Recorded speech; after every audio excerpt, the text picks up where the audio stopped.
I stared at my reflection in the bathroom mirror, hands trembling as I clutched the doctor's report. 3 words stood out in bold black type. No cognitive impairment. 3 simple words that would give me back my life, my dignity, my future. For 6 months, my own son had convinced everyone, my friends, my neighbors, even my other children, that I was losing my mind, all to gain control of everything I'd spent a lifetime building. But now, the truth was typed on official letterhead, and I finally had proof that I wasn't crazy. I was just inconvenient. My name is Eleanor Pembroke. I'm 68 years old, and until last year I thought I knew what betrayal felt like. I was wrong. Before we jump back in, tell us where you're tuning in from, and if this story touches you, make sure you're subscribed because tomorrow, I've saved something extra special for you. The chill of early October seeped through my cardigan as I walked across the lawn of what used to be my home, a sprawling Victorian in the quiet suburb of Millfield, Connecticut. The maple trees I'd planted 30 years ago now towered overhead, their leaves turning brilliant shades of amber and crimson. I'd raised 3 children in this house, nursed my husband through his final illness, and planned to live out my remaining years surrounded by memories and the garden I'd cultivated for decades. That all changed when my oldest son, Richard, moved back home after his divorce. "It's just temporary, Mom," he'd assured me, his expensive leather suitcase thudding on the hardwood floor of the entryway. "Just until I get back on my feet." Richard had always been ambitious, sometimes ruthlessly so. As a financial advisor, with one of Boston's prestigious firms, he'd built a life of luxury that crumbled when his wife discovered his affair with a colleague.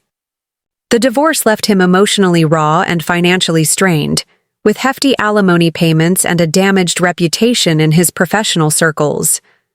I welcomed him with open arms, of course. What mother wouldn't? I prepared his favorite meals, listened to his bitter diatribes about his ex-wife, and gave him the space to heal. I even suggested he take the master bedroom, my bedroom, since it had an attached office where he could work remotely. "That's ridiculous, Mom," he protested. "But I could." See the calculation behind his eyes. "I couldn't possibly take your room." 3 days later, he was installed in the master suite, and I was sleeping in the smaller guest room at the end of the hall. Looking back, I realized that was the first red flag. But at the time, I was simply happy to have my son home again, to feel needed and useful after years of rattling around the big house by myself. The change wasn't immediate. It was subtle, like water slowly rising around my ankles, barely noticeable until I was suddenly drowning. It started with small comments, scattered like breadcrumbs throughout our conversations. "Mom, you've already told me that story twice today," he'd say, his tone laced with exaggerated patience.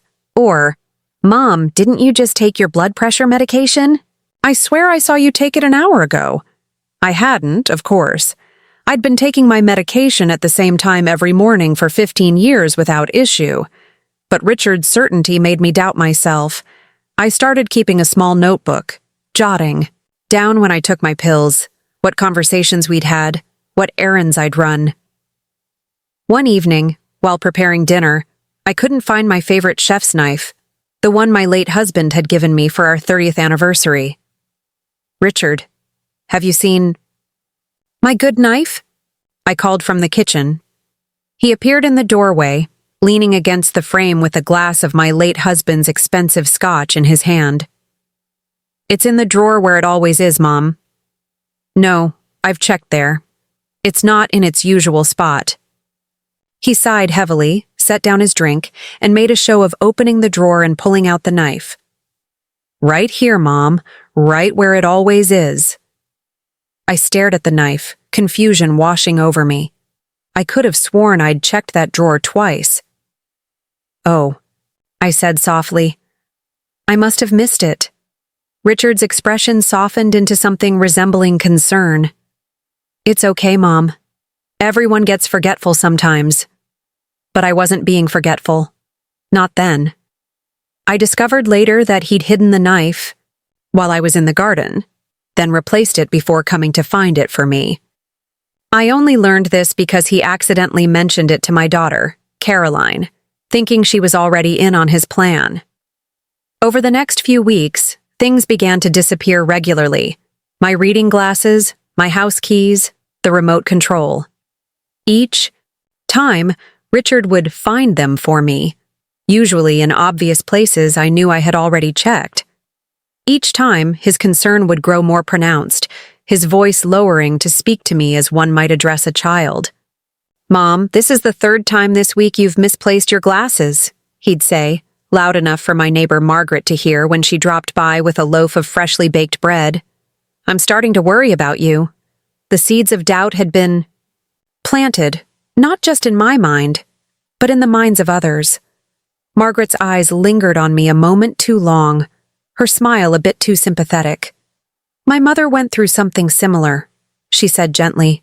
"It's so hard to watch them decline." I was standing right there, but they spoke as if I'd already faded away. By Thanksgiving, Richard had convinced my younger son Michael and my daughter Caroline that I needed to be monitored. He showed them the notebook where I'd been tracking my medication, evidence, he claimed, of my deteriorating mental state. "She's keeping strange records," he told them in hushed tones while I was supposedly napping. "Making lists of things that never happened, conversations we never had. I'm really worried." What he didn't tell them was that he'd been moving my belongings, gaslighting me for months, making me question my own sanity. And it was working. I'd begun to wonder if perhaps I was indeed slipping, if the fog that seemed to follow me was a symptom of something more sinister than simple aging. The breaking point came on a snowy evening in December. I was preparing for the annual Christmas party I hosted for the neighborhood, a tradition spanning 20 years. I'd spent the day baking cookies and preparing appetizers, my arthritic hands aching from the effort, but my heart full at the thought of seeing friends and neighbors. Richard came downstairs as I was arranging a platter of cheese and fruit. "Mom, what are you doing?" he asked, genuine confusion in his voice. "Getting ready for the Christmas party," I replied. "People will start arriving at 7. His face fell, and he approached me slowly, placing his hands on my shoulders. "Mom, the party was yesterday. Don't you remember? Everyone came. You seemed a little confused, so I helped host. Dr. Martin was here. He suggested we make an appointment to have you evaluated." I felt the room spin around me. There had been no party. "I would have remembered, wouldn't I?" "That's not possible," I whispered, but uncertainty crept into my voice. Richard guided me to a chair, his voice gentle but firm. "You've been having these episodes more frequently. Caroline and Michael agree. We need to get you help." I sat there, platters of food surrounding me, tears welling in my eyes. Had I truly lost track of an entire day? Had I hosted a party I couldn't remember? Later, I found the invitations I'd sent out, clearly stating that the party was scheduled for that evening, December 18th. But by then, Richard had already called my doctor, my children, and several close friends to inform them of my episode. Next morning, I awoke to find Caroline in my kitchen, making coffee and wearing the expression of someone preparing for a difficult conversation. "Mom," she said, sitting across from me at the table I'd refinished myself decades ago. "Richard told us everything. We think it's time to consider your options." "My options," I repeated, "for care, for the future. Richard has some paperwork he wants to discuss with you."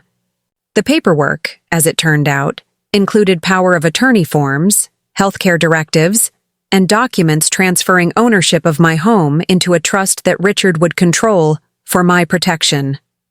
"It's just a precaution," he assured me as he spread the documents across the dining room table. "This way, you won't have to worry about managing your finances or maintaining the house as your condition progresses." "My condition?" I asked, my voice stronger than it had been in weeks. "I don't have a condition, Richard." He exchanged a look with Caroline, the kind of look adults give each other over the head of a difficult child. Mom, you've been showing signs of cognitive decline for months now. We're just trying to make things easier for you. That afternoon, Richard brought over his friend Nathan, who happened to be an estate attorney. Preparing and narrating this story took us a lot of time, so if you are enjoying it, subscribe to our channel. It means a lot to us. Now back to the story. They sat me down in my own living room, speaking slowly and clearly, as if I were already half gone. Mrs. Pembroke, these documents will ensure that your assets are protected and your care is guaranteed, Nathan explained, sliding a pen toward me. I didn't take it. I want to see my own lawyer, I said firmly. Richard's smile tightened. Mom, we've already discussed this with Hamilton. He agrees this is the best course of action given your condition. Hamilton Pierce had been my attorney for 30 years. I couldn't believe he would approve such arrangements without speaking to me directly. Then I want to talk to him myself, I insisted. He's away on vacation, Richard said smoothly. But he left these documents for you to sign before he left. He knows how important it is to get your affairs in order quickly. Something cold settled in my stomach, a feeling I hadn't experienced since the night I realized my first husband was lying about his whereabouts. It was the physical sensation of betrayal, of realizing someone you trust is manipulating you. I'm not signing anything today, I said, standing up. I need time to think. Richard's expression darkened momentarily before he caught himself and forced his features back into a mask of concern. Of course, Mom. Take all the time you need. We're just trying to help. That night, after everyone had gone, I sat alone in my kitchen, the house eerily quiet around me. The home that had once been my sanctuary now felt like a trap, its familiar walls closing in. For the first time, I truly questioned my sanity. Was I really experiencing dementia? Had I imagined the inconsistencies in Richard's stories, the convenient timing of my supposed episodes? With shaking hands, I reached for my phone and called the one person who had always been honest with me, even when the truth hurt. My oldest friend, Diane, who lived in Arizona now but had known me since college. Ellie? Her familiar voice came through the line. Is everything all right? It's late there. Diane, I whispered, afraid Richard might hear me from upstairs. I need to ask you something, and I need you to be completely honest with me. Always, she replied without hesitation. The last time we spoke, on Sunday, did I seem confused? To you? Did I repeat myself or forget things we'd discussed? There was a pause, and my heart sank. Then Diane spoke, her voice clear and certain. Ellie, you were sharp as a tack. You remembered details about my granddaughter's recital that even I had forgotten. Why? What's going on? Relief washed over me like a wave, nearly bringing me to tears. I told her everything. Richard's return, the missing items, the fabricated Christmas party, the legal documents. My God, Ellie, she breathed when I finished. He's gaslighting you. This is elder abuse. But what if I am experiencing episodes? I asked, the doubt still lingering. What if I'm forgetting things and don't realize it? Then you need a proper medical evaluation, she said firmly. Not from Richard's doctor friend, but from a specialist with no connection to your family, and you need to call Hamilton right now. Richard said he's on vacation. It's worth checking. Call his office first thing tomorrow. The next morning, I waited until Richard left for a meeting in the city. As soon as his car disappeared down the driveway, I called Hamilton's office. Pierce and Associates, how may I help you? His secretary answered. This is Eleanor Pembroke. I need to speak with Hamilton urgently. Of course, Mrs. Pembroke, let me see if he's available. My heart pounded as I waited. If Hamilton was truly on vacation, then perhaps Richard had been, telling the truth about other things as well? Eleanor? Hamilton's familiar voice came through the line. What can I do for you? The relief nearly buckled my knees. You're not on vacation? No, he replied, confusion evident in his tone. I'm right here in the office. Why? My voice trembled as I explained the situation, the documents Richard wanted me to sign, the claim that Hamilton had approved them. Eleanor, I haven't spoken to Richard in months, Hamilton said, his voice hardening. And I certainly haven't prepared any documents transferring your assets or power of attorney. This is extremely concerning. What should I do? I asked, fear and relief battling within me. First, don't sign anything. Second, I'm coming over this afternoon. And third, I think you should schedule that medical evaluation, not for the reasons Richard suggests, but to establish a record of your cognitive health. After hanging up, I sat at my kitchen table, staring out at the garden where spring bulbs were already pushing through the soil, tulips and daffodils I'd planted decades ago, returning year after year despite harsh winters. Something about their persistence strengthened my resolve. I reached for my notebook, the one Richard had used as evidence of my decline, and began to write. Not scattered notes about medication or errands, but a detailed account of everything that had happened since Richard moved back home. Every lost item, every fabricated event, every manipulative conversation. By the time Hamilton arrived at 3 o'clock, I had filled 12 pages. He read through my notes carefully, his expression growing grimmer with each page. When he finished, he looked up at me, determination in his eyes. Eleanor, what Richard is doing isn't just unethical, it's potentially criminal. Elder abuse takes many forms, and psychological manipulation is one of them. But how do I prove it? I asked. It's his word against mine, and he's already convinced everyone I'm losing my memory. Hamilton tapped my notebook. This is a start, but we need more. We need that medical evaluation from an independent specialist. He made a call from my kitchen, speaking in hushed tones to a colleague who specialized in elder law. When he hung up, he had the name of a neurologist at a respected memory clinic in Hartford, one with no connections to Richard or his circle. I've scheduled an appointment for you tomorrow morning, he said. I'll drive you myself. That night, I didn't sleep. I lay awake, listening to Richard moving around in what used to be my bedroom, wondering how the sweet little boy who once brought me dandelion bouquets had turned into a man who could systematically dismantle his mother's reality for financial gain.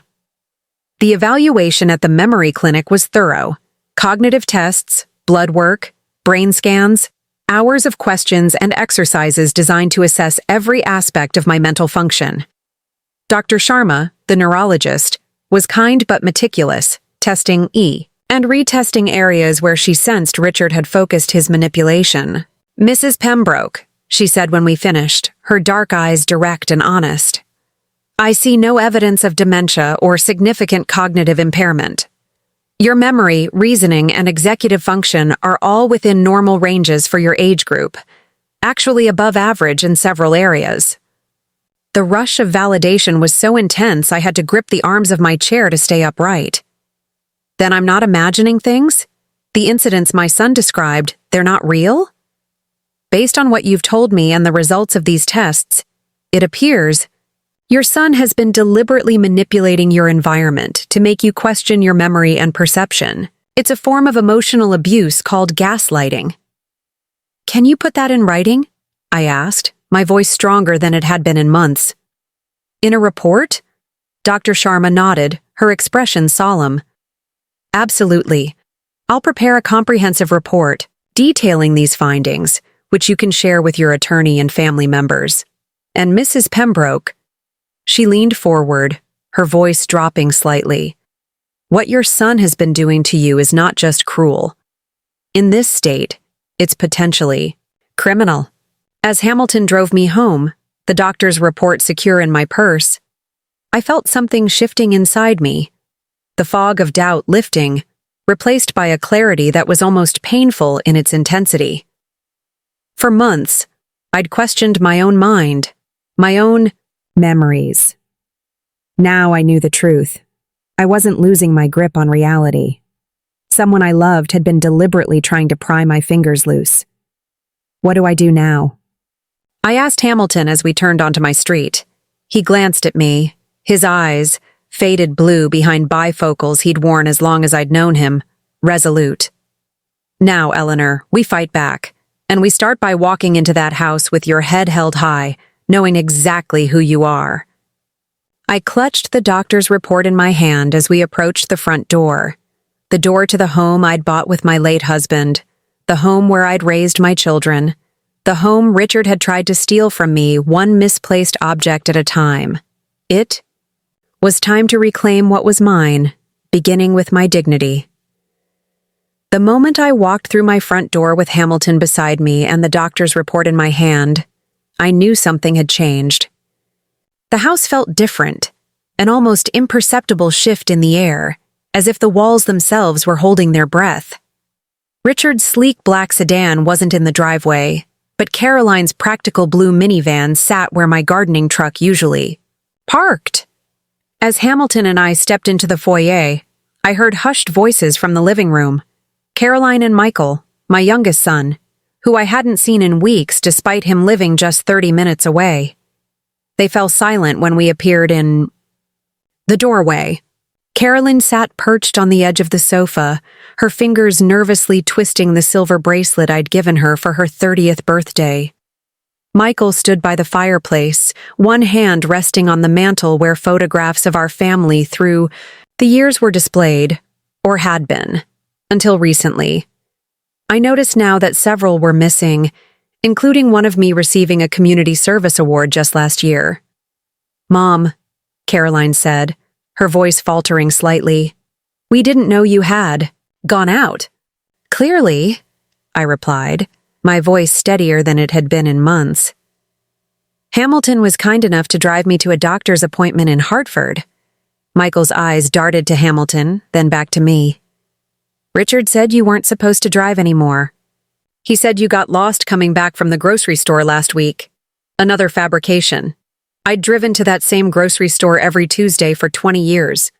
"That's interesting," I said, setting my purse down deliberately on the side table. "Considering I haven't driven anywhere in 2 weeks because Richard hid my car keys, he told me I must have misplaced them." Caroline and Michael exchanged uncomfortable glances. "Mrs. Pembroke has just undergone a comprehensive neurological evaluation," Hamilton said, his voice carrying the weight of his 40 years in legal practice. "I think you'll both be interested in the results." I removed the sealed envelope from my purse and placed it on the coffee table. Neither of my children moved to take it. "What kind of evaluation?" Caroline asked cautiously. "The kind that definitively determines whether someone has dementia," I answered, "which Richard has been telling everyone I have." Michael shifted his weight, looking suddenly like the little boy who used to get caught sneaking cookies before dinner. "Mom, he's just concerned about you. We all are. You've been forgetting things. Getting confused." "Have I?" I asked, meeting his gaze directly. "Or have things been mysteriously moving around this house? Have conversations been invented that never took place? Have events been fabricated?" Caroline stood up, her face flushing. "Mom, this is exactly what we're worried about. These paranoid accusations, they're not accusations if they're true," Hamilton interrupted, his tone gentle but firm. "And they're not paranoid if there's evidence." I felt a sudden, fierce gratitude for this man who had been not just my attorney, but my friend since my husband and I bought our first small starter home decades ago. "Open the report," I said, nodding toward the envelope. Michael was the one who finally reached for it, breaking the seal with his thumbnail and unfolding the official letterhead of the Hartford Neurological Institute. His eyes scanned the document, widening slightly as he read. "Patient exhibits no signs of cognitive impairment or dementia," he read aloud. "Memory function, executive reasoning, and cognitive processing all test within normal to above average ranges for age group." He looked up at me, confusion written across his face. "I don't understand." "I think you do," I said quietly. "Your brother has been systematically manipulating my environment to make me, and all of you, believe I'm experiencing cognitive decline. He's been hiding my belongings, claiming I've forgotten conversations we never had, and inventing episodes of confusion. But why would he do that? Caroline asked, her voice small. Hamilton cleared his throat. I believe the stack of legal documents he's been pressuring your mother to sign might provide some insight into his motivations. I watched as understanding slowly dawned on their faces. Caroline's hand moved to cover her mouth, and Michael sank into the nearest chair. The trust documents, he muttered. The power of attorney. He said it was all to protect you. It was to protect my assets, I corrected. For himself. A key turned in the front door, and we all turned as Richard walked in, briefcase in hand, his expression shifting rapidly from surprise to calculated concern when he saw us all gathered in the living room. "Mom," he said, his voice immediately adopting that patronizing tone I'd grown to detest. "You shouldn't be out without letting someone know. We were worried." "Were you?" I asked, my voice steady. "Or were you counting on me being safely tucked away while you convinced my other children that I'm mentally incompetent?" Richard's eyes darted to the open report in Michael's hands, and something cold and calculating flickered across his face before he composed himself. "I see you've been to some kind of doctor," he said carefully. "Mom, we've discussed this. Dr. Martin is the only one who understands your condition. These other doctors don't have your history." "Dr. Martin is your racquetball partner," I replied. "And he's a dermatologist, not a neurologist. He has never formally evaluated me for anything related to cognitive function." Caroline turned to Richard, her expression hardening. "Is that true?" Richard set his briefcase down, straightening his expensive tie. A nervous habit he'd had since high school debates. "Of course not. Dr. Martin referred us to a specialist." Mom must have forgotten. "There was no specialist," I said firmly. "Just like there was no Christmas party on December 17th, no episode where I got lost driving, and no conversation with Hamilton about transferring my assets into a trust under your control." The room fell silent. Richard's facade began to crack, just slightly, a tightening around his eyes, a muscle jumping in his jaw. "Mom," he said, his voice dropping to a concerned whisper. "This is exactly the kind of paranoid ideation I've been trying to help you with. You're imagining conspiracies, forgetting important events." Hamilton stepped forward. "Mr. Pembroke, I'd advise you to stop right there. I have never spoken to you about your mother's estate planning, nor authorized any documents transferring her assets or decision-making authority. In fact, after seeing what you've been attempting to do, I'm considering reporting you to the State Bar Association for elder abuse." Richard's expression hardened. "This is a family matter. It doesn't concern you, Hamilton. It concerns me when someone tries to use my name and professional reputation to defraud an elderly client," Hamilton replied, his voice ice cold. "And it will concern the police if you continue this behavior." The word police hung in the air. Like a thunderclap. Caroline gasped, and Michael stood up abruptly. "Richard," Michael said, his voice tight with anger, "tell me this isn't true. Tell me you haven't been manipulating Mom to get control of her money." Richard's eyes darted around, the room calculating. I recognized that look. The same expression he'd worn as a teenager when caught in a lie, already formulating his next move. "You're all overreacting," he said smoothly. "Mom has been showing signs of decline for months. Ask anyone, the neighbors, her bridge club, even Pastor Davis. Everyone has noticed." "Because you've been telling them what to look for," I interjected, planting seeds of doubt, making sure they see what you want them to see. I walked to the sideboard and pulled out a small device I'd discovered hidden behind the family photos. Just that morning before leaving for my appointment, a tiny digital voice recorder. "You've been recording me," I said, holding it up. "Catching snippets of conversation you could take out of context, editing them to make me sound confused, then playing them for others as evidence of my decline." Richard's face paled. "That's for my podcast," he stammered. It has nothing to do with— I found 3 more in the house, I continued. 1 in the kitchen, 1 by my bed, and 1 in the den where I take phone calls. Hamilton has already documented their locations. Caroline stood up, tears streaming down her face. Richard, how could you? This is Mom we're talking about. Richard's demeanor changed instantly, the mask of concern falling away completely. His voice became cold, angry. You have no idea what it's been like, he hissed. Working my entire life, building everything from scratch, only to lose half of it to Stephanie in the divorce. Meanwhile, Mom sits in this house, this massive, valuable house, alone, while her investments just accumulate interest. It's wasted on her. She doesn't need all this. The naked greed in his voice shocked even me, and I'd spent months watching his manipulation unfold. So you decided to take it, Michael said, disgust evident in his tone. Richard straightened, some of his professional composure returning. I decided to manage it better than she can at her age. Everything would still come to us eventually anyway. I was just expediting the process. By convincing everyone I had dementia, I said, my voice surprisingly calm despite the hurricane of emotions inside me. By making me question my own sanity. By isolating me from friends and family who might notice what you were doing. The room fell silent again. Richard's eyes met mine, and for the first time in months, he didn't pretend. The calculating coldness, I saw there broke something inside me. Not my resolve, but the last lingering hope that there was some explanation besides pure avarice for what he'd done. You should leave now, I said quietly. Richard laughed, a sharp, ugly sound. Leave? This is my home too. My name is on all the household accounts now. I've been paying the bills for months. With my money, I reminded him.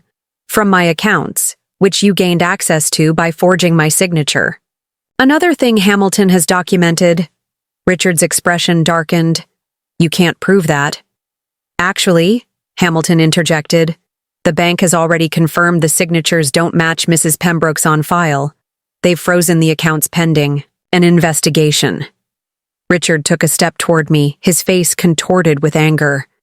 You vindictive old— Michael was between us in an instant, his hand on his brother's chest. That's enough. Get your things and get out, or I'm calling the police. Myself. For a moment, I thought Richard might actually strike his younger brother. Instead, he straightened his jacket, his face settling into cold contempt. Fine, he said. But this isn't over. The house needs major repairs. The roof is leaking. The foundation has cracks. The property taxes alone will bankrupt you now that I won't be helping. You'll be calling me within a month, begging for assistance. I thought of the separate account I'd maintained for years, the one Richard knew nothing about, funded by the modest royalties from the children's books I'd illustrated in my younger years. It wasn't a fortune, but it was enough to keep me comfortable without touching my main investments. Goodbye, Richard, I said simply. He grabbed his briefcase and stormed toward the stairs, presumably to collect his belongings. Caroline collapsed onto the sofa, her shoulders shaking with silent sobs. Michael stood awkwardly in the middle of the room, looking simultaneously angry and lost. I'm so sorry, Mom, he finally said. I should have seen through him. I should have asked more questions. We both should have, Caroline added, wiping her eyes. When he told us you were getting confused, we just believed him. It was easier than facing the alternative. I sat beside my daughter, taking her hand in mine. The alternative being that your brother was capable of this level of deception? She nodded miserably. He's always been charming, I said softly. Even as a child, he could talk his way into or out of almost anything. That kind of charisma can be blinding. Michael paced the length of the living room, running his hands through his hair, a gesture so reminiscent of his father that it made my heart ache. What do we do now? He asked. Press charges? Take him to court?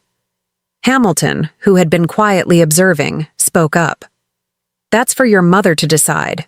There's certainly enough evidence for criminal charges of elder abuse and financial exploitation. At minimum, we should pursue a restraining order. I closed my eyes briefly. The weight of everything that had happened, everything I had learned about my own son, settling heavily on my shoulders. When I opened them again, I felt a strange sense of calm. First, I said, I want to secure my home and my accounts. Then I want to speak with each person Richard has poisoned against me. My friends, my neighbors, my other children. I looked pointedly at Michael and Caroline. I need to set the record straight. And Richard? Caroline asked hesitantly. I thought about the little boy who used to climb into my lap during thunderstorms, seeking comfort from the noise and light that frightened him.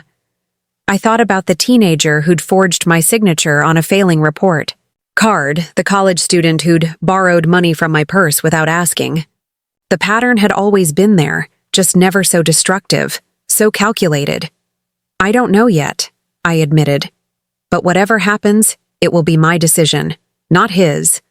As Richard's angry footsteps echoed from upstairs, punctuated by the sounds of drawers slamming and closet doors banging, I felt something unexpected, relief. The fog of doubt that had surrounded me for months was lifting. The constant questioning of my own mind, my own memories, was over. I was Eleanor Pembroke, mother, grandmother, widow, homeowner. I was not confused, not declining, not losing my grip on reality. I was, however, losing a son, or perhaps more accurately, seeing him clearly for the first time. And painful as that clarity was, it was infinitely better than the manufactured confusion I'd been living in. Because this pain was real, it was mine, and no one could manipulate me into doubting it. The morning after Richard left, I awoke in my own bedroom for the first time in months. The familiar crown molding I'd painted myself decades ago greeted me as sunlight filtered through lace curtains. I hadn't realized how much I'd missed this space, my space, until I reclaimed it. After Richard stormed out the previous evening, Michael had helped me change the locks. Caroline stayed overnight, sleeping in the guest room that had been mine during Richard's occupation. The house felt different already, lighter somehow, as if a noxious gas had been vented from the rooms. I sat up slowly, savoring the simple pleasure of waking in my own bed without someone hovering, watching for signs of confusion they could document and later use against me. On the nightstand sat a small silver picture frame containing a photo of my late husband Edward, his kind eyes crinkling at the corners the way they always did when he smiled. I touched the frame gently. You would have seen through him immediately, I murmured. Downstairs, I could hear Caroline moving around the kitchen, the familiar clink of mugs and the rich aroma of coffee drifting up the stairs. I pulled on my robe and made my way down, pausing at the landing to look out the window at my neglected garden. Spring bulbs were emerging despite months of inattention, nature's reminder that some things persist regardless of circumstance. "Mom," Caroline said when I entered the kitchen. She looked tired, her eyes puffy from yesterday's tears. "I made coffee. Hamilton called a few minutes ago. He's meeting with the bank this morning to sort out your accounts." I poured myself a cup, the familiar routine comforting in its normalcy. "Did Richard take much?" Caroline's expression tightened. "Hamilton thinks around 40,000 from your checking and money market accounts. But the investments are intact. Richard couldn't access those without your signature on additional forms." $40,000, a substantial sum, but far less than what Richard had been angling for with those trust documents. I felt a complex mixture of emotions, anger at the theft, relief that it wasn't worse, and a deep, aching sadness for what my son had become. "The police called too," Caroline added hesitantly. "They want to know if you're pressing charges." I sat down at my kitchen table, running my fingers over a small scratch in the oak surface, a mark left by Lily, my granddaughter, when she was learning to write her name. "I don't know yet."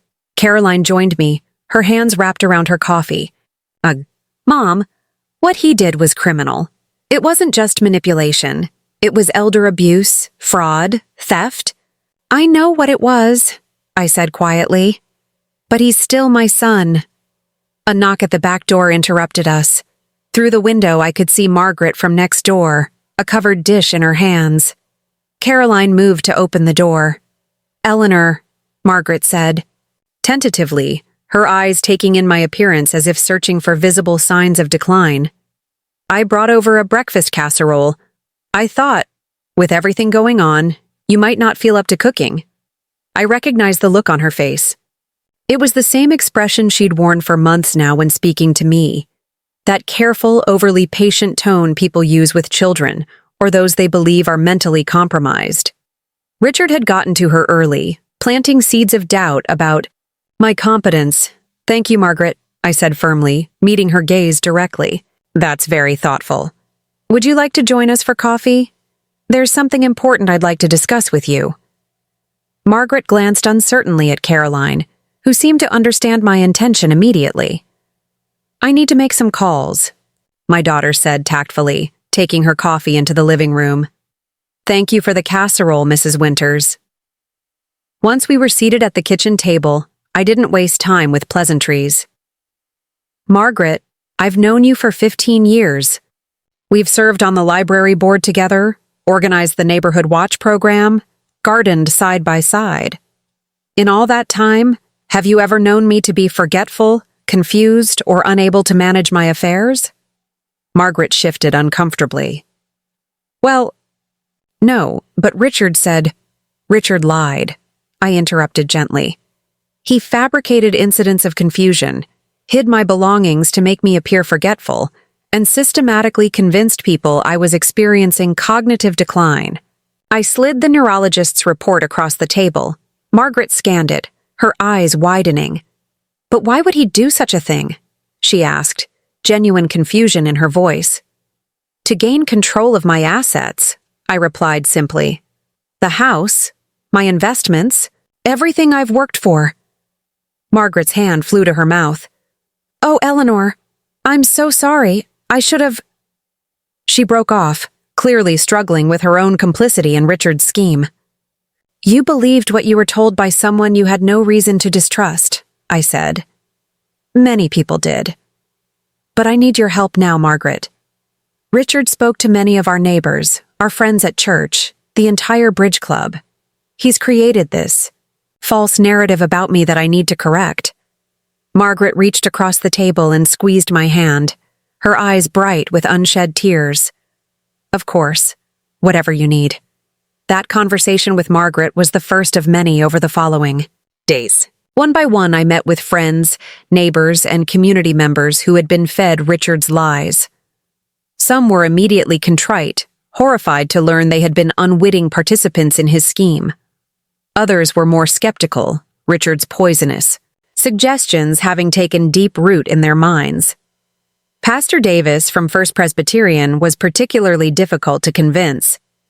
Richard had apparently shown him edited recordings of me appearing disoriented, claiming they were evidence of my rapid decline. Eleanor, the pastor said when I visited his office with the neurologist's report, I understand you want to believe you're fine, but denial is common with dementia patients. I fixed him with a steady gaze. James, I said, using his first name deliberately, you officiated at Edward's funeral 12 years ago. In your sermon, you quoted Tennyson's Crossing. The bar because I told you it was Edward's favorite poem. Can you recite the first stanza? The pastor blinked, caught off guard. Well, it's been many years. Sunset and evening star, and one clear call for me. And may there be no moaning of the bar when I put out to sea, I recited without hesitation. The second stanza continues, but such a tide as moving seems asleep, too full for sound and foam, when that which drew from out the boundless deep turns again home. Pastor Davis stared at me, speechless. People with dementia don't typically retain poetry with perfect recall, I said gently. Nor do they drive themselves to appointments, manage their investments, or catch their adult children in elaborate schemes of financial exploitation. His expression softened. I see I've been misled. Forgive me, Eleanor. By the end of the week, I had reclaimed not just my home and accounts, but my reputation in the community. Hamilton had been instrumental, accompanying me to the bank where a sympathetic manager helped identify and reverse Richard's unauthorized transfers. The discovery that he had forged my signature on multiple documents strengthened the legal case against him, should I choose to pursue it. Michael had taken a week off work to help around the house, removing the surveillance devices Richard had planted and repairing the small acts of sabotage designed to make the house appear neglected. The disconnected downspout that caused water to pool against the foundation. The deliberately clogged gutters Richard had pointed to as evidence I could no longer maintain my home. He told us you'd stop taking care of the place, Michael said as he reconnected the kitchen disposal Richard had secretly disabled. That it was becoming unsafe for you to live here alone, while simultaneously making it unsafe, I observed. Caroline had been focusing on emotional damage control, particularly with her children, my grandchildren, who had been told by their Uncle Richard that Grandma is sick and might not recognize you. Lily, just 7, had been particularly confused and upset by this. Caroline arranged for me to spend an afternoon with them at the park, normal quality time that helped reassure them that Grandma was the same as always. After they left, I sat alone in my garden for the first time in months, surveying the beds that needed attention after a winter of neglect. Daffodils had pushed through despite everything, their bright yellow faces turned toward the spring sun. I made a mental list of tasks, pruning the hydrangeas, dividing the hostas, refreshing the mulch around the rose bushes. The simple act of planning garden work felt revolutionary, an assertion that I had a future here, in this place, capable and independent. The phone rang, pulling me from my thoughts. It was Hamilton. Eleanor, he said, his tone serious. The police detective handling your case called. They've been investigating Richard's finances and discovered this isn't the first time he's done something like this. My heart sank. What do you mean? 5 years ago, an elderly client of his investment firm filed a complaint alleging Richard had convinced her to liquidate her retirement accounts and reinvest through him. The funds disappeared, and Richard claimed the woman had authorized high-risk investments that unfortunately failed. The firm settled quietly and let Richard go. I closed my eyes, the pieces falling into place. Richard's sudden career change, his move to a different financial firm, his evasiveness about his professional history. There's more, Hamilton continued. They found documents in his apartment related to 3 other elderly individuals, detailed notes about their assets, medications, family relationships. The detective believes he was selecting his next targets. A chill ran through me despite the warm spring day. He was planning to do this to others. Yes, which brings me to the difficult question we've been avoiding. Eleanor, the district attorney wants to know if you're willing to testify against Richard in a criminal case. With your testimony and the evidence they've gathered, they believe they can stop him from doing this to anyone else. The weight of the decision pressed down on me. To publicly testify against my own son, to potentially send him to prison. What kind of mother does that? But then I thought of those other names in his files. Elderly people who might not have family to protect them, who might not catch on to his manipulation until it was too late, who might lose everything they'd worked for to my son's calculated greed. I'll testify, I said, my voice steadier than I expected. But I need a few days first. After hanging up, I went to my desk and pulled out a sheet of stationery. There was something I needed to do before I could face a courtroom, something just between Richard and me. Dear Richard, I began, I'm writing to tell you that I will be testifying against you in criminal court. I want you to hear this from me directly, not from an attorney or police officer. What you did to me was cruel beyond measure. You made me question my own mind, my own memories. You isolated me from friends and family. You betrayed my trust in the most fundamental way possible. But that is not why I'm testifying. I'm testifying because I've seen the names of the others you were planning to deceive. People who might not have caught on in time. People who might have lost everything to you. When you were a child, I taught you that we have a responsibility to protect those who cannot protect themselves. I taught you that honesty and integrity matter more than money or possessions. Somewhere along the way, you forgot those lessons or chose to discard them. I cannot protect you from the consequences of your actions anymore. I cannot pretend this didn't happen or that it was a misunderstanding. To do so would make me complicit in what you might do to others in the future. I still love you, Richard. You are my son, and nothing can change that. But love without accountability isn't love at all. It's enablement. Perhaps someday you will. Understand that this letter, this decision comes from that love, not from vengeance or anger, but from the hope that you might yet become the person I raised you to be.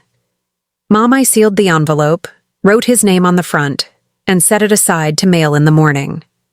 Then I returned to my garden, pulling on worn gloves and kneeling in the soft earth to tend the plants that had somehow survived the winter. As I worked, I felt a sense of peace settling over me. Not happiness exactly, but certainty. The future stretched before me, uncertain in many ways, but undeniably mine to shape. My home was secure. My mind was clear.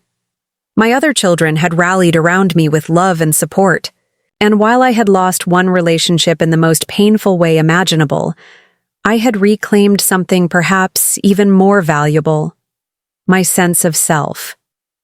As the afternoon sun warmed my back, I dug my fingers into the cool soil and planted new seedlings, alongside the established perennials, a tangible promise to myself that there would be growth and beauty in the seasons to come, regardless of what storms had passed.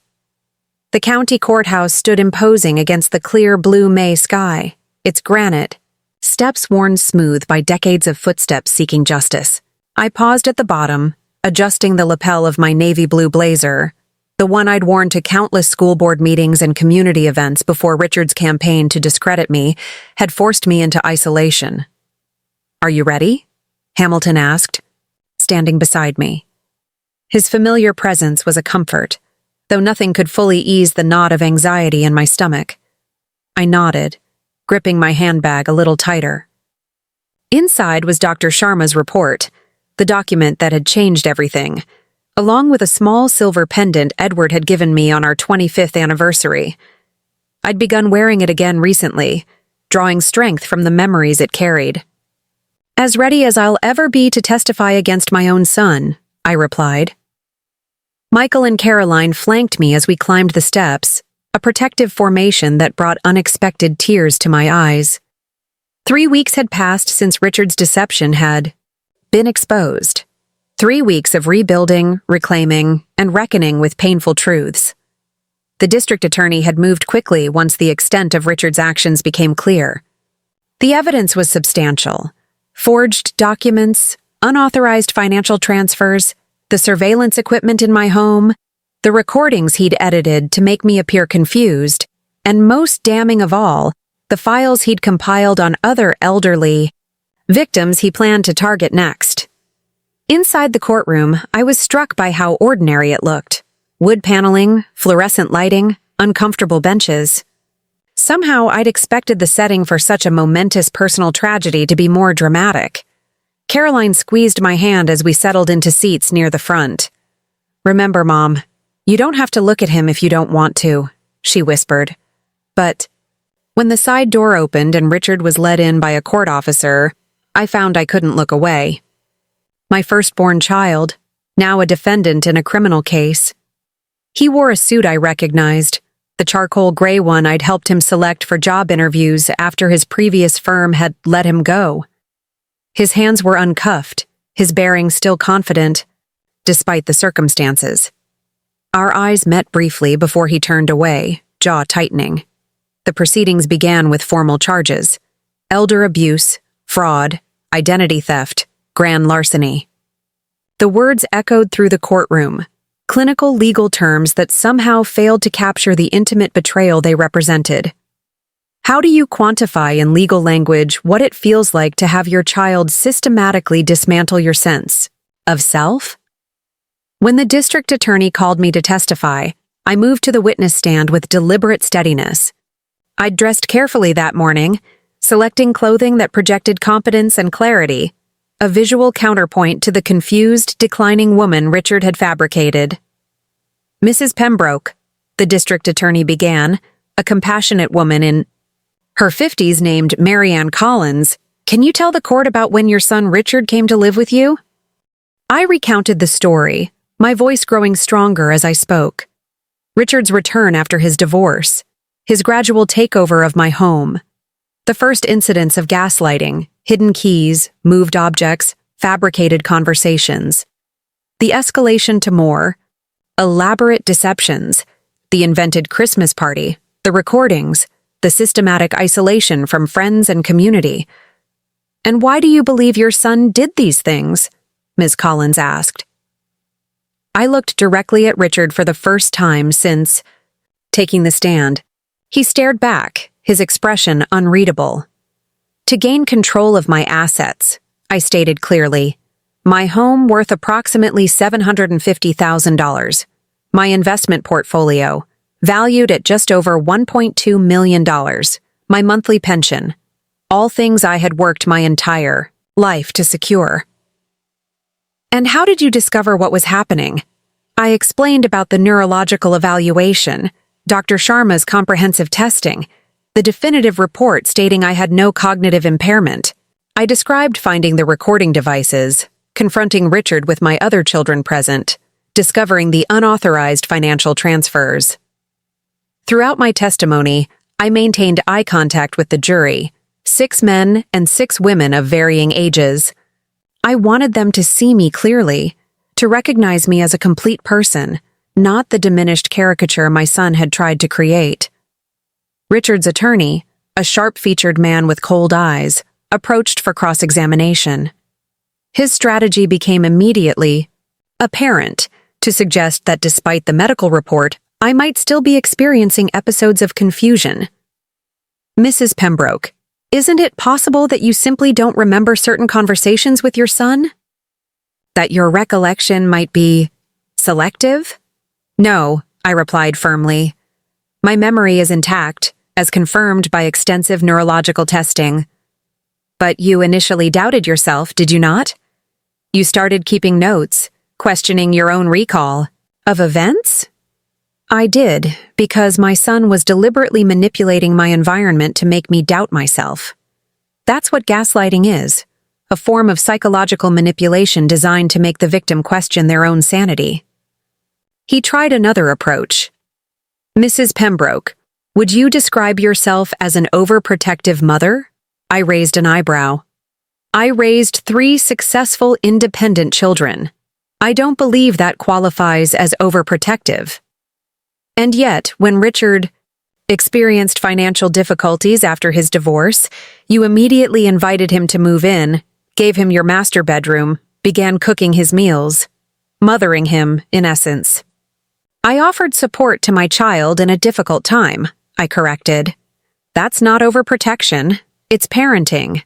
Parenting doesn't end when your children become adults. And isn't it possible that Richard's concerns about your welfare were similarly motivated? That he genuinely believed you needed assistance managing your affairs?" I leaned slightly forward. If my son were genuinely concerned about my welfare, he would have discussed it openly with me. He would have suggested a medical evaluation immediately, not after months of psychological manipulation.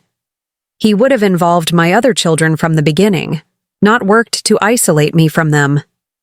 And he certainly wouldn't have forged my signature on financial documents or transferred my money into accounts I couldn't access. The attorney shifted tactics several more times, but couldn't shake my testimony. When I was finally excused from the stand, I returned to my seat feeling drained but unbowed. The prosecution called more witnesses. Dr. Sharma, who confirmed her findings of my cognitive health, the bank manager who documented the unauthorized transfers, the detective who discovered Richard's files on other potential victims, and finally, most surprisingly, Evelyn Winters, a 73-year-old widow who had been one of Richard's investment clients 5 years earlier. Mrs. Winters's testimony was eerily familiar. Richard had gained her trust, begun suggesting she was becoming forgetful, gradually isolated her from friends, and ultimately convinced her to liquidate her retirement accounts for safer investments that disappeared along with Richard. Unlike me, she had no children to help her, no one to notice what was happening until it was too late. "I lost everything," she said, her voice wavering slightly. "My retirement, my security. I had to sell my home and move in with my sister in Arizona. Mr. Pembroke knew I had no family nearby to protect me. That's why he chose me." When Richard took the stand in his own defense, I barely recognized him. Gone was the polished, confident financial advisor, replaced by a man projecting humble concern, occasionally dabbing at his eyes with a handkerchief. "I was worried about my mother," he insisted. "I noticed changes in her behavior. Forgetfulness. Confusion. I was trying to protect her." "By installing recording devices throughout her home?" Ms. Collins asked during cross-examination.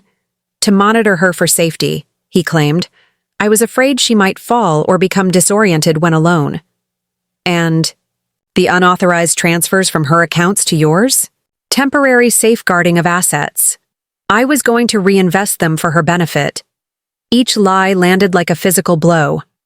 This performance, this caricature of filial concern, was perhaps the cruelest deception yet. I found myself wondering how I could have raised someone capable of such calculated deceit. The trial lasted 3 days. When the jury retired to deliberate, Hamilton suggested we get lunch at a small cafe across from the courthouse. I couldn't eat, pushing salad around my plate while Michael and Caroline made stilted conversation, all of us avoiding the subject dominating our thoughts. We were halfway through our meal when Hamilton's phone buzzed. "They have a verdict," he said, looking surprised. That was fast. Back in the courtroom, I sat with my back straight, hands folded in my lap as the jury filed in. The foreman, a retired school principal about my age, stood when asked if they had reached a verdict. "We have, Your Honor." The moment stretched, time seeming to slow as the judge reviewed the paperwork. Finally, he looked up.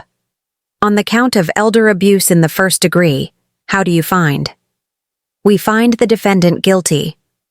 "On the count of fraud exceeding $10,000, how do you find?" "Guilty." "On the count of identity theft, how do you find?" "Guilty."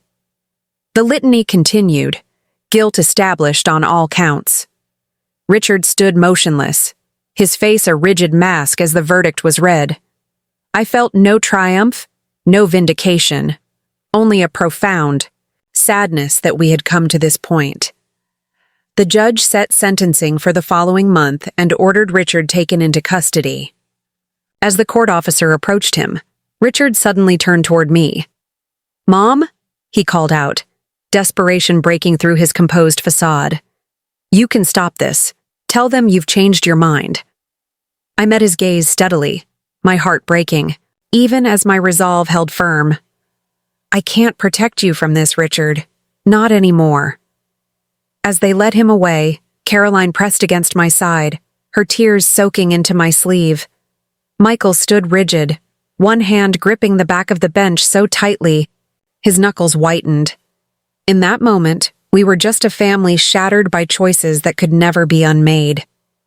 Outside, reporters waited on the courthouse steps. I'd anticipated this. A case involving elder abuse by a financial professional against his own mother had attracted considerable media attention. Hamilton had prepared a brief statement, which I delivered with quiet dignity. Today's verdict cannot undo the damage that has been done, not just to me, but to other victims. Elder abuse often goes undetected because its perpetrators count on shame and isolation to silence their victims. I hope that by speaking out, I can encourage others in similar situations to seek help. As cameras flashed, a reporter called out, "Mrs. Pembroke, do you have any message for your son?" I paused, considering. Only that actions have consequences, and that the truth, however painful, is always preferable to comforting lies. That evening, alone in my garden as twilight softened the edges of the day, I finally allowed myself to weep, not just for what Richard had done, but for what he had become, for what our family had lost. The tears came in waves, washing away, months of fear, doubt, and forced composure. A gentle voice broke through my grief. "Mom?" I looked up to find Caroline standing at the garden gate, 2 steaming mugs in her hands. She approached cautiously, as if afraid I might shatter, and settled beside me on the wooden bench Edward had built decades ago. "I thought you might need this," she said, offering one of the mugs. The rich aroma of hot chocolate rose between us, the same comfort drink I'd made for her after childhood disappointments. "How did you know?" I asked, accepting the warm cup gratefully. She smiled sadly. "You made it for us whenever our hearts were broken." I figured today qualified. We sat in companionable silence, watching fireflies begin their evening dance over the garden beds. Finally, Caroline spoke again. "I keep thinking about all those family dinners, holidays, birthdays. Was he always planning this? Was he always this person?" I considered her question carefully. "I don't think so. I think life disappointed Richard in ways he couldn't accept. His marriage failed. His career stalled. Rather than examining his own choices, he looked for someone to blame, something to take." I sighed deeply. "And I was convenient. But why you? His own mother?"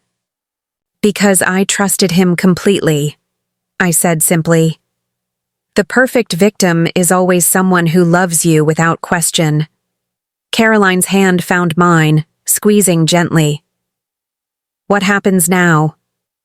I looked out over my garden, where new growth was pushing through soil I'd recently turned. 3 beds were planted with vegetables, another with fresh herbs. Along the fence, rose bushes I'd pruned back severely were sprouting tender new canes. "Now we heal," I said. Differently, perhaps, than before, with clearer boundaries and harder-earned wisdom. But we heal nonetheless. As darkness settled fully around us, stars appearing one by one in the deepening blue above, I felt something shift within me. Not forgiveness exactly, but a quiet certainty that I would not allow this betrayal to define the rest of my life. Richard had tried to convince the world I was disappearing into confusion and decline. The greatest victory I could claim was to prove him wrong, not just in court, but in every day that followed, in every garden planted, every relationship nurtured, every moment lived with purpose and clarity. The truth had indeed changed everything. Not by erasing the pain, but by illuminating a path forward through it, one I would walk on my own terms, with my mind clear and my dignity intact. 6 months after the trial, I stood at my kitchen window watching golden autumn leaves drift across the yard. The Japanese maple Edward and I had planted for our 20th anniversary was ablaze with crimson, its reflection shimmering in the small pond we'd added the following spring. My world had transformed since those dark days when Richard had nearly convinced me and everyone else that my mind was failing. The doorbell chimed, pulling me from my reverie. I smoothed my hands over the soft cashmere sweater I'd treated myself to last week, a small luxury that symbolized my reclaimed independence, and went to answer. On my porch stood Judith Chen, a sharp-eyed woman in her early 50s, briefcase in hand. As head of the county's newly formed Elder Justice Task Force, she'd contacted me several weeks ago about speaking at their upcoming symposium. "Mrs. Pembroke," she greeted me with a firm handshake. "Thank you for making time for me today. Please, "Call me Eleanor," I said, ushering her inside. "And I've made tea." We settled in the sunroom, autumn light spilling across the wicker furniture and potted ferns I'd nursed back to health after months of Richard's deliberate neglect. The space felt wholly mine again. No surveillance devices, no rearranged belongings, no manufactured evidence of decline. "I've reviewed the transcript from your son's sentencing hearing," Judith began, accepting the cup I offered. "The judge's decision to make it a landmark case in elder exploitation has created ripples throughout the legal community. Richard had received 8 years, a sentence that reflected not just his crimes against me, but the premeditated nature of his actions and the evidence that he'd targeted others. The judge had cited a disturbing pattern of predatory behavior and a profound breach of familial trust in his ruling. The task force believes your story could help others recognize the warning signs of exploitation," Judith continued, "particularly when it comes from family members, which is often the hardest type to identify and report." I traced the rim of my teacup thoughtfully. For months, I doubted my own mind, because I couldn't imagine my son would deliberately manipulate me. That's what makes this type of abuse so insidious. It exploits the very trust that should protect us. Judith nodded. "Exactly. And your case highlights something we're seeing more frequently: financial exploitation disguised as concern for cognitive decline." We spent the next hour discussing the symposium and what my role might entail. As Judith prepared to leave, she paused by the collection of family photographs on my mantel, recently restored to their proper places after Richard had systematically removed them. "May I ask a personal question?" she said, studying a photo of Michael's family taken at last month's Labor Day barbecue. "How have you managed to maintain relationships with your other children after everything that happened?" It was a profound question, one I'd struggled with myself in the aftermath of Richard's betrayal.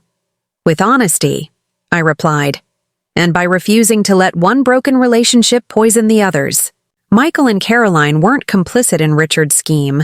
They were manipulated too, fed carefully curated misinformation about my condition. What I didn't add was how deeply we'd all had to work to rebuild trust. The family therapy sessions, where Caroline had broken down, confessing her shame at having believed Richard so readily. The long conversation with Michael where he'd admitted feeling guilty for not visiting more often, for not seeing through his brother's deception earlier.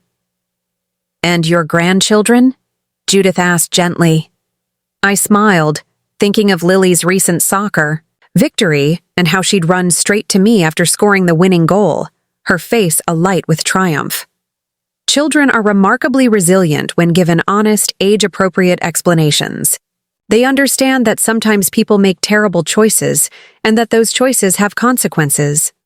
After Judith left, I walked through my garden, now transitioning to its autumn state. The vegetable beds had been harvested, perennials cut, back bulbs planted for spring. Each task completed by my own hands, each decision made with clarity and purpose. The garden had become more than just a hobby. It was tangible proof of my continued competence, my enduring connection to this place. My phone buzzed with a text from Caroline. "Still on for dinner tonight? Lily made dessert and she's very proud of it." I smiled, typing back. "Wouldn't miss it for the world. Tell her I'm bringing homemade ice cream to go with whatever masterpiece she's created." These weekly family dinners had become a cornerstone of our healing process, a reclaiming of ordinary joy after extraordinary pain. Sometimes Michael and his wife Jennifer joined us. Sometimes it was just Caroline and her children. But the ritual itself mattered. The steady reassurance that while one family bond had fractured beyond repair, others had emerged stronger. Later that afternoon, I drove to the local community center where I'd recently begun volunteering with a financial literacy program for seniors. The irony wasn't lost on me, that after nearly losing control of my own finances, I was now helping others protect theirs. "Eleanor!" Marge Williams, the program coordinator, greeted me with warmth. "We've got a full house today. Word about your workshop has been spreading." The meeting room was indeed filled beyond capacity, folding chairs added in the back to accommodate the crowd. Most attendees were my contemporaries, men and women in their 60s and 70s, some accompanied by adult children. But I also noticed a few younger faces, social workers, elder law attorneys, healthcare providers seeking to better serve their clients. I arranged my materials at the front of the room, conscious of how far I'd come from those dark days of isolation and self-doubt. The presentation I'd prepared was titled, Protecting Your Financial Independence, Recognizing and Preventing Exploitation. Good afternoon, I began, my voice clear and confident. My name is Eleanor Pembroke, and less than a year ago I almost lost everything to someone I trusted implicitly, my oldest son. A murmur rippled through the audience. Though my case had received media attention, hearing it stated so directly clearly caught some off guard. I continued, recounting my experience not as a shameful secret, but as a cautionary tale that might help others avoid similar pain. The most dangerous predators aren't strangers, I explained. They're the people who know your vulnerabilities, your assets, your routines. They're the ones who can exploit your trust because you never imagine they would harm you. Throughout the hour-long session, I outlined practical steps seniors could take to protect themselves. Regular financial check-ins with trusted advisors, transparent communication with family members about estate planning, careful documentation of valuable assets, establishing relationships with bank managers who could flag unusual activities. When I opened the floor for questions, a silver-haired man in the front row raised his hand. How do you handle the family dynamics now?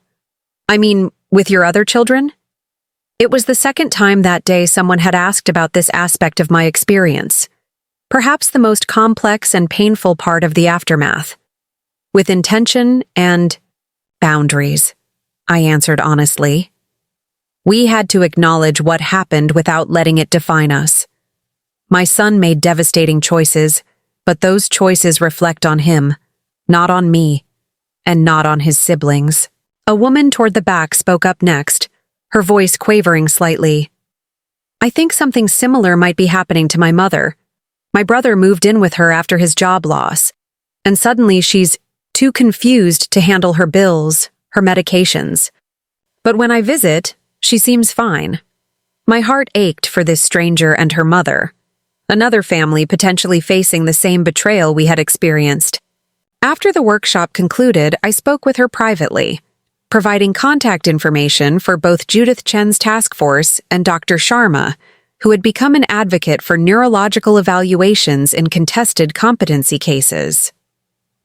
Driving to Caroline's house that evening, I reflected on how my personal tragedy had gradually transformed into a platform for helping others. It wasn't the role I would have chosen, certainly not the legacy I'd imagined creating in my later years, but there was meaning in it nonetheless. A purpose born from pain. Caroline's home glowed with warm light against the gathering dusk.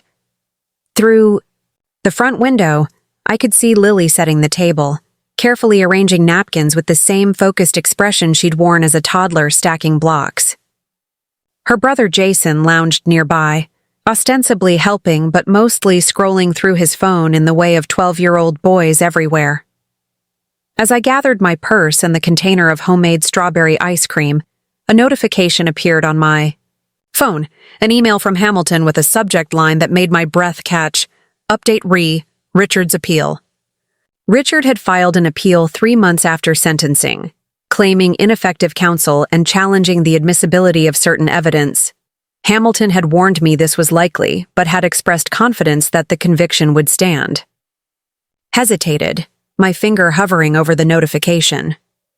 Part of me wanted to open it immediately, to know whether this chapter of my life would be extended through prolonged legal proceedings. Another part recoiled from any connection to Richard and the darkness he had brought into my life.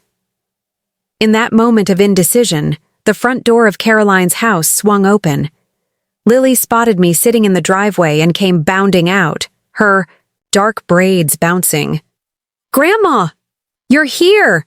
Come see what I made!" I tucked my phone away, unopened. Hamilton's email would wait. This moment, my granddaughter's excitement, the simple joy of a family dinner, deserved my full attention. Inside, the house was filled with the savory aroma of Caroline's lasagna and the comforting scent of garlic bread. Jason looked up from his phone long enough to offer a casual, "Hey, Grandma," before returning to whatever game had captured his interest.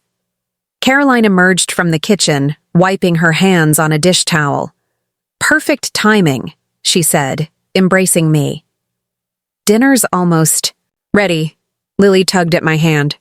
"Come see my cake first. I did it all by myself. Well, Mom helped with the oven part."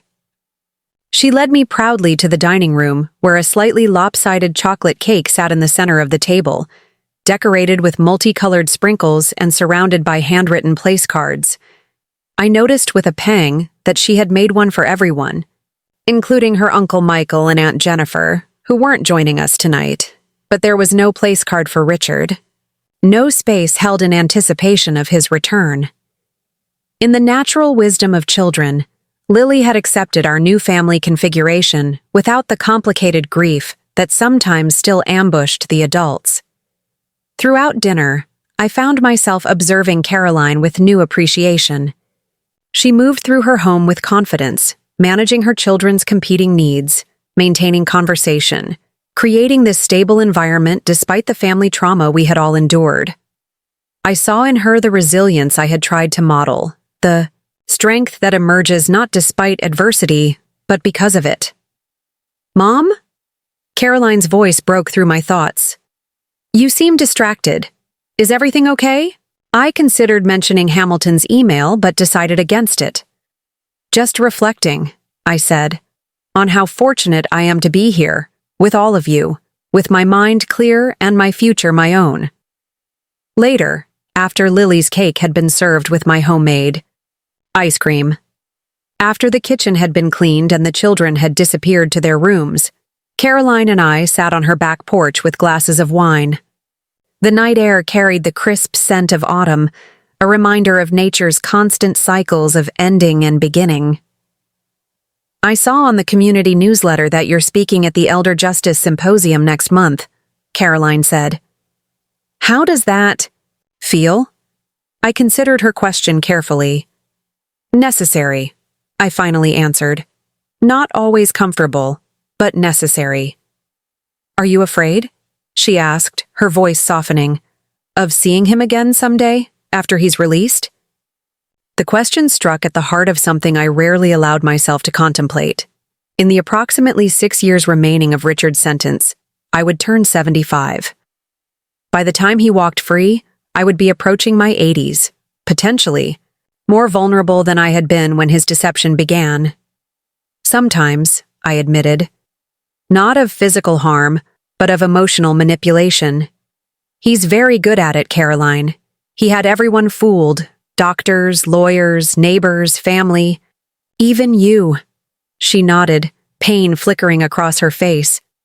"I've thought a lot about why I believed him so easily. Part of it was his authority. He always sounded so certain. But I think part of it was also convenience." Convenience? It was easier to believe you were declining than to consider the alternative, that my brother was capable of such calculated cruelty. She looked away, shame evident in her posture. "Easier to think about managing your condition than to imagine confronting him." I reached for her hand. "We all failed each other in different ways. But we're here now, rebuilding. That's what matters." We sat in companionable silence, watching the stars emerge in the darkening sky. After a while, Caroline spoke again, her voice thoughtful. "You know what I realized recently? When Richard was telling everyone you had dementia, he wasn't just attacking your present. He was trying to erase your future. All those plans you had, all the things you still wanted to do. He was trying to replace them with his narrative." Her insight struck me profoundly. In the month since the trial, I had reclaimed my home, my finances, my relationships, but perhaps most importantly, I had reclaimed my vision of what my remaining years could hold. Instead of the institutional care Richard had planned for me, I was creating a life of continued purpose and engagement. Just last week, I had enrolled in a botanical illustration course at the community college, fulfilling a creative interest I'd set aside decades ago while raising children and building a career. I had booked a trip to visit Diane in Arizona for the winter. I had begun researching volunteer opportunities with a literacy program at the elementary school. These weren't grand ambitions, but they were mine, chosen freely, pursued with clarity and intention. When I finally returned home that night, I sat at my kitchen table and opened Hamilton's email. The news was, as I had hoped, Richard's appeal had been denied. The conviction stood firm, the sentence unchanged. I closed my laptop and moved to the window, looking out at my garden silvered by moonlight. The Japanese maple stood as a silent sentinel, its leaves rustling gently in the night breeze. Beyond it, the neighborhood slept peacefully, windows dark, the occasional porch light illuminating a welcome home. This house that had nearly become my prison was fully my sanctuary again. The doctor's report that had given me back my story had also, unexpectedly, given me a new one, a narrative not of victimhood, but of advocacy, not of vulnerability, but of hard-won wisdom. Tomorrow, I would begin gathering materials for my presentation at the symposium. I would call Evelyn Winters, the previous victim whose testimony had been so crucial at Richard's trial, and invite her to speak alongside me. Together, our voices would be stronger, our experiences illuminating a problem too, often hidden behind closed doors and family secrets. But tonight, in this quiet moment, I allowed myself to acknowledge both the pain and the progress of the past year. My son had told everyone I had dementia to take control of my assets, but the doctor's report had changed everything, not by simply proving him wrong, but by setting me on a path to something I might never have discovered otherwise. The power of speaking truth, even when that truth breaks your heart. I ran my fingers over Dr. Sharma's report, still kept in my desk drawer, as a reminder of the day clarity returned. Not just medical clarity about my cognitive health, but the profound clarity that comes from seeing a situation and the people in it exactly as they are, without illusion or denial. It was not the future I had imagined for myself at 68, but it was a future entirely my own, built on foundations stronger than betrayal, more enduring than grief. And that, perhaps, was the most unexpected outcome of all. Up next, you've got 2 more standout stories right on your screen. If this one hits the mark, you won't want to pass these up. Just click and check them out. And don't forget to subscribe and turn on the notification bell so you don't miss any upload from us.